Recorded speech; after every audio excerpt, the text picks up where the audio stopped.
Abejingų nepaliekanti vaikinų stiliaus pasikeitimo akcija gavo pagreitį. Šiandien pamatysime patį ekstremaliausią ir kardinaliausią Rimanto pasikeitimą. Tiesiog neįtikėtina. Rimantas Danilevičius. Gyvenamoji vieta – Vilnius.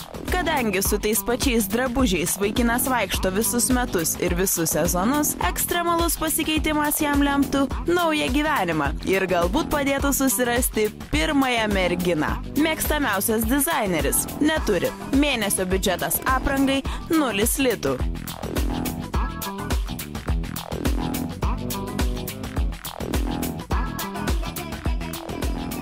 Trečiasis mūsų pakeitimas ir mes vėl šį kartą lankomės Jurijaus salone, pats tą mūsų ekstravagantiškiausią ir tokį originaliausią stilistą Lietuvoje, Jurijų, kuris mums padės vėl pakeisti mūsų naujam ir trečiajam dalyviui, Rimantui, sporto ir sveikatingumo fakulteto studentui, šukuoseną ir stilių plaukų. Jurijau, tai ką planuoji su Rimantu šiandieną padaryti su jo plaukais? Kiek aš matau, šiandieną pas mus yra trečioji laida ir visi mūsų modeliai, kaip sakant, yra skirtingi. Ačiū Dievui, jau yra truputėlį ilgėlesnių plaukų ir kadangi jis yra sportininkas, vis tiek nekirpsiu sportiško stiliaus, žmogų reikia padaryti ir stilingą, ir aišku patogų. Truputėlį padažysim ir šiandieną... Bet jisai karate sportuoja, tai žinai, kad nebe ir drąsiai. Taip, žinoma, nesvarbu, kaip tenai mane vadina, atsižvelgiu į tai, kai žmogus sportuoja. Aš nenorėčiau, kad jis būtų nugalėtas sporto ringe 5 asmenų vien dėl to, kad jisai ten būtų kokia nors žalia juosta, ar ne?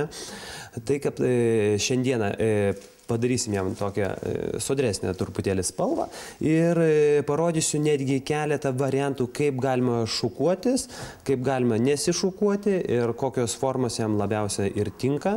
Ir jisai tuo tarpu, kaip jūs ten jį renksite, galės adaptuoti, transformuoti savo šukuosiną į savo patogų nešiojamą stilių. Puiku, Rimantas rašė laiške savo, kad 9 žmonės tau keitė šukuosiną. Taip, 9? Maždaug 9, taip. Ir jiems nepavyko pakeisti? Na, tiesiog gėlių metė ant galvos ir tiek. Visai bandė statyti ežiukus. Tvarkoj, tai mes dabar turime profesionalą, kuris paims tave, atsiduosi jo rankas, atiduosi plaukus ir viskas, ir jisai tave pakeis taip, kaip turi būti. Tai ačiū tau ir... Šiandien viskas įvyks pas tave be gėlio, kaip sakant. Aš žinau, tai stilius, kur daug pritip ir galima badytis. Londone tai užsidina spaikį, aišku, pas mus ne. Tai pirmin tada. Kodėl nusprendei tai pasikeisti ir parašyti mums laišką? Na, tiesiog po naujųjų metų nusprendžiau pasikeisti radikaliai tiek savo maždaug charakterių, gal šiek tiek išvaizdą, elgesiu. Tiesiog noriu būti visai kitas žmogus, iš tikrųjų, nes, ką žinau, pastoviai taip pat vaikštau, tai reikia keistisgi. Galų gale jau studentas. Galbūt mergina kokia tai privertė keistis? Ne, neprivertė mergina. Ar mama tau perka rūbus, nes laiške skaitėm, kad pats nesilankai parduotuvėse, taip? Na taip, dėl tos priežasties nesilankau parduotuvėse, nes tiesiog negaliu išsirinkti savo stilius. Nežinau, kas tinka, o jeigu nusiperku, tai bijau atrodyti kažkaip išryškinančiai, ta prasme, gal žmonėm aplinkiniam nepatiksiu. Tai mama dažniausiai taip pameta, tai jinai mano stilistė dažniausiai.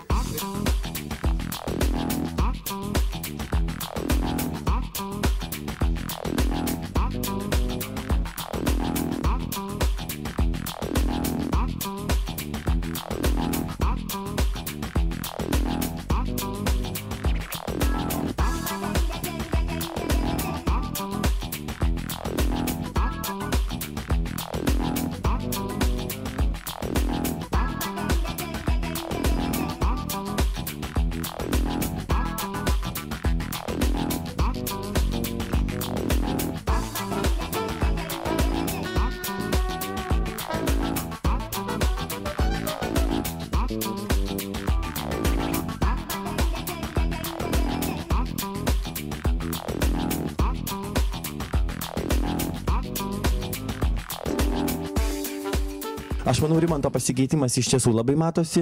Jurijau, ar buvo sudėtinga jam tokią spalvą parinkti ir jį taip gana drąsiai iš tiesų pakeisti, nes visgi tas koksai buvo vaizdas, buvo nekoks, dabar yra tikrai 100 kart geresnis. Nu tai buvo liūdnokokai, bet, kaip sakant, nieko nėra beviltiško ir iš tikrųjų pakeisti žmogų nėra sunku. Tiesiog jau ta pilkas lietuviškas pigmentas, jis truputėlį buvo, kaip sako, nevežantis ir už tai truputėlį šiek tiek šviesinom, žmogus iš karto atsigavo, veidas pasirodė, o keisti nėra sunku, tiesiog, kad labai daug plaukų, tai vat kirpti buvo, kaip sako, išravėti buvo, reikėjo daug, bet dabar už tai plaukai yra labai paslankus ir jisai jau darys, ką nori, į viršų, į apačią, tiesiai, į šoną, prie kokio stiliaus, prie bet kurio stiliaus. Tai mes pačio ir Rimanto dar paklausim. Rimantai, kaip jautiesi su nauja šukuosena, nes viskai kaip ir minėjai, sakei, visi bandė keisti, bet niekam nepavykdavo, o dabar iš tiesų matosi tas pasikeitimas ir ar esi patenkintas? Aš tikrai jaučiuosi patenkintas ir kažkaip keista, netgi matyti save visai kitokį, net nepanašus į save. Tai jau ir manai, kad dabar jau sulauksi dėmesio iš merginų? Na tikrai, kai ateisiu į universitetą, tai visi žiūrės, tiesiog spoksos, jaučiu jau tai.